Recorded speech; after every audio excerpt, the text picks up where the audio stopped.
Today we'll hear from Lina Verchery. Lina is a scholar of Chinese Buddhism who teaches Buddhism and Asian religions at Union College. Her research focuses on the ethnographic study of contemporary Chinese Buddhist monastic life in China and throughout the Chinese diaspora. Lina is also an award-winning filmmaker, and she's produced a number of films and multimedia projects as part of her ethnographic research. Today she'll talk to us about how working with non-textual media like film and video can enrich and expand traditional modes of textual scholarship. She'll offer some practical tips and tricks for students and scholars who want to integrate photography, film, or video into their fieldwork and research. And she'll end with some really thoughtful reflections on the value of this work for all of us. Hi everyone, I am Lina Verchery. I am a scholar of Chinese Buddhism and have a background in documentary and ethnographic film, which I also teach. And I often make works of video or film in the context of my research on contemporary Buddhism. So I thought in this video I would share a few tips for how to integrate non-textual media. So in this case, film or video, but this could also apply to photography or sound work, how to integrate non-textual media into one's academic research. So let me say from the very beginning that working with film and video is very literally an art and not a science. So some of these tips might not necessarily work for every person. They might not work in every situation or for every project. Really, ultimately, you have to figure out what works best for you. But these are just some of the best pieces of advice that I've received from other people, some of the best practices that I've kind of developed over the years that I have found to be very useful, and I hope they will be useful for you as well. Okay, so I'll start with maybe just sharing 5 or 6 concrete tips, concrete practices to keep in mind when you are working with video in the field, in the context of, let's say, an ethnographic research project or work with a religious community, for example, some kind of field work. And then I'll follow that up with a few broader methodological reflections that make the case for why working with non-textual media can actually really enrich traditional text-based forms of academic scholarship and actually really expand, I think, the way that we think about and the way that we understand what it is that we're doing as scholars. Okay, so by way of introduction, let me just say that I think that as probably we've all experienced in one way or another, critical thinking and creativity are actually very closely connected. What it feels like to have an idea, to have a thought, right? Even in the context of formulating, let's say, an academic argument, what it feels like to have a thought or a new idea is a very kind of mysterious, exciting, creative kind of experience. And I don't know about you, but for me, where a lot of those kinds of thoughts tend to come from is the practice of observation, the practice of paying close attention to things. And this is where I think cultivating multiple ways of paying attention, multiple techniques of observation, actually opens the possibility for multiple modes of thinking. And this is where I think working with non-textual media, so working with film and video, is actually about training oneself in a new language of observation. And this is why it opens new ways of thinking that can really complement and enrich and sometimes challenge or work against or expand traditional text-based modes of academic research. Not only that, it opens these very exciting possibilities for the thought process, but it also opens exciting possibilities for how we share our research, right? How to make scholarship accessible to people outside the academy. Not everyone in the general public will pick up a scholarly book and read it cover to cover, but they might sit down and watch a film. Okay, so with that said, let's go into some concrete tips and tricks for working with film and video in the field. Okay, so these tips reflect the kind of work you might do if you're doing ethnography. So you might be out in the field working with a religious community. Maybe you're in a different country. You might be working with a very, very small crew, or maybe no crew at all, just by yourself. Very pared down, minimal equipment, kind of run and gun, on the go style of shooting. But actually, many of these principles, I think, apply no matter what sort of genre of film or video you're making, including sort of more experimental or conceptual work. Okay, so tip number 1. This is not really a tip, it's actually more of a statement. The kind of camera you use is not that important. Yes, you should attend to the technical aspects of the gear that you're working with, of course, because those in turn inform the kind of aesthetic possibilities of the project that you're creating. But it is not the case that you can't do something amazing even without, the latest camera with all the bells and whistles. And it is also not the case that just because you have the latest, best gear, that you'll necessarily make something good. What does determine whether you make something good, in my opinion, is actually the extent to which you can use your equipment as a tool to capture the particular vision of how you are perceiving the world, how you're perceiving your environment, and how effectively you can use, cinematic language to convey that vision to an audience. And that is actually a totally separate set of questions from the kind of gear that you choose to use. Okay, and I would say that when you are choosing your gear, by the way, it's totally possible to do something, I think, really amazing on something as simple as an ordinary smartphone. It's been done. It can be done.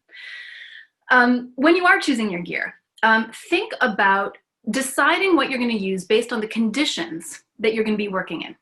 So are you going to be working with a crew of people, or are you going to be all by yourself? Will you have transportation to, bring boxes of gear to the locations where you're going to be shooting, or are you going to have to fit everything in a backpack that you carry on your back? Those are the kinds of practical questions that I think need to take foremost importance when you're deciding what kind of equipment to use. Okay, tip 2. When you are working with video, unless you are deliberately making a silent film, don't forget sound. Sound is as important, maybe even more important than image. If you have amazing sound, it can add depth and richness and texture and mystery to an image that might otherwise read as very flat. And conversely, if your sound is poor, you might have this really amazing image, but it will still feel kind of empty, actually. So when you're in the field working, don't just think with your eyes, think with your ears. And always have a plan for how you are going to record sound. And that usually will be with a separate audio recorder that is distinct from your camera. Tip number 3, always hold shots longer than you think you need to. It's really easy, especially when you first start working with a camera, to think that the camera's gaze is sort of similar to human gaze, right? That you look at this cup for half a second, and then you move over here and you look at this, and then you look at the window, and all of that moves very fast. That might feel natural for the process of human vision. But the camera's vision, the pace of the camera's vision is different. Whenever you show an image, you need to give the audience time, and it's almost always longer than what you think it's going to be. You need to give them time to let the image unfold for them, to let their eyes and their thoughts catch up with what it is that you're showing them. And so what this means in practice is that you want to press record on your camera long before the action that you're trying to capture in that shot. And once the action is complete, don't rush to press record again and stop the recording. Leave the camera rolling. Let it roll for 20 seconds, 30 seconds, a minute, maybe even longer after the completion of the action. You always need more time than you think for every single shot. You will thank yourself later in the editing room when you're putting it all together. Tip number 4. If you are in the field, especially if you are doing ethnographic research and you're somewhere in a new place that you've never been before, start documenting immediately. Do not wait. This is a piece of advice I've been given. I've made this mistake a million times myself. Don't arrive and notice something cool, like, oh, look at that amazing building, or look at this, I don't know, beautiful landscape, or what these people are doing that's so interesting, and say, okay, I'll make a note of that. That's going to be on my list of shots to come back and get, once I start filming. Don't wait and come back to things later, because what happens is the freshness of your gaze will fade as you become more and more accustomed to your new environment.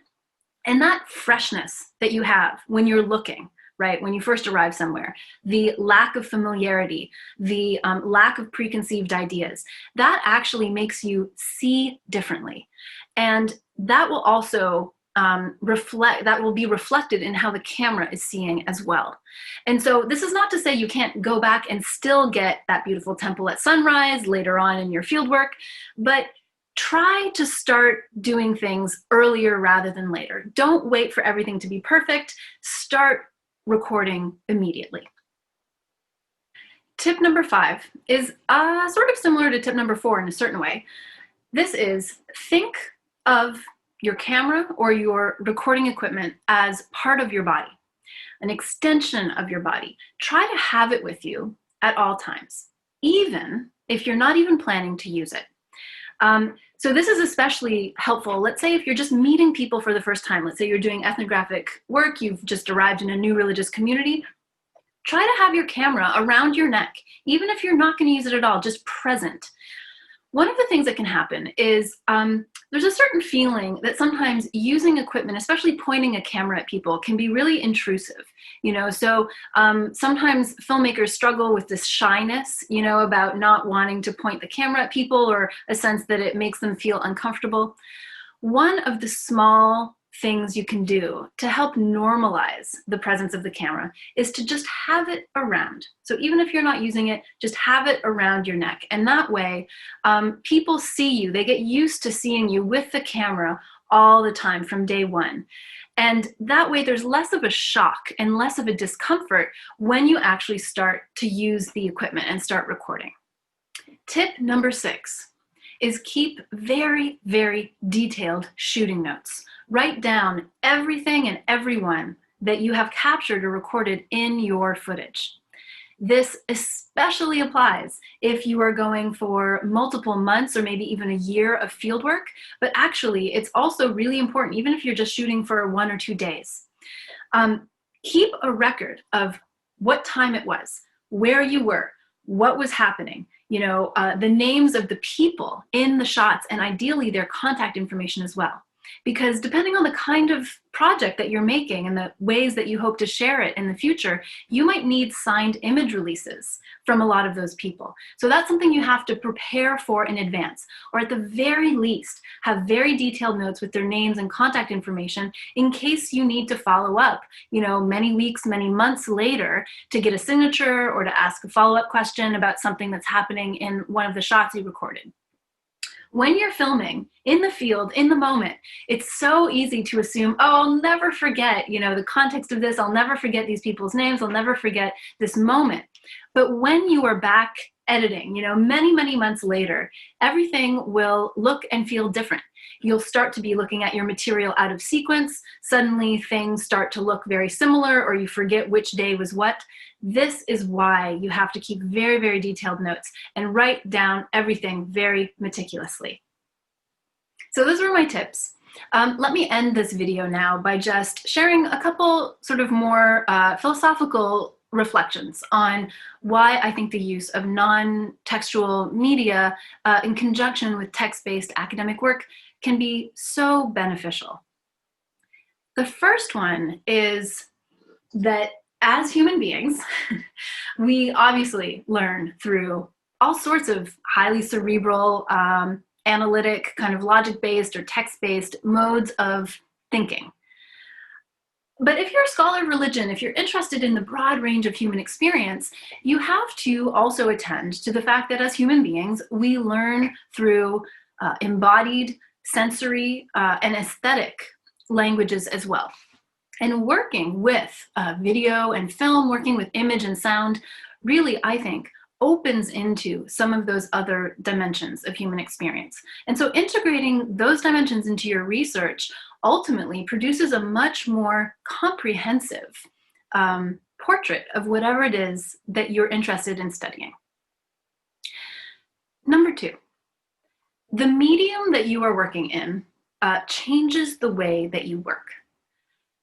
So in the same way that reading a primary source, for example, in the original language actually forces you to read differently, looking through the lens of a camera actually forces you to see differently. It forces you to pay attention differently. And one of the reasons for this is actually point number 3, the constraint of the frame. The constraint of the frame. One of the reasons you see differently through a camera as opposed to just ordinary sight is because of the constraint of the frame. And I think, in my experience, very often, constraint is actually the key to creativity. Because it forces you to be intentional in ways that you might not be otherwise. And so one of the things the frame forces you to do is actually be more intentional about what you are including and what you are leaving out, for example. Forces you to be attentive in a kind of different way to detail, for instance. And it also actually helps you become, this practice helps you become more clear with yourself about what it is you're actually interested in. And those are transposable skills. Those are things that you might develop through working with film or video or cameras. But actually, those are skills that can be useful in a wide range of different contexts as well. And lastly, and most importantly, this kind of work, I think, is just very full of delight and fun and encounters with people you would never meet in other contexts, and full of surprise. The aesthetic over-determination of film, the way that, every time you look at it, you see something new, you always see something different. That is a great source of pleasure.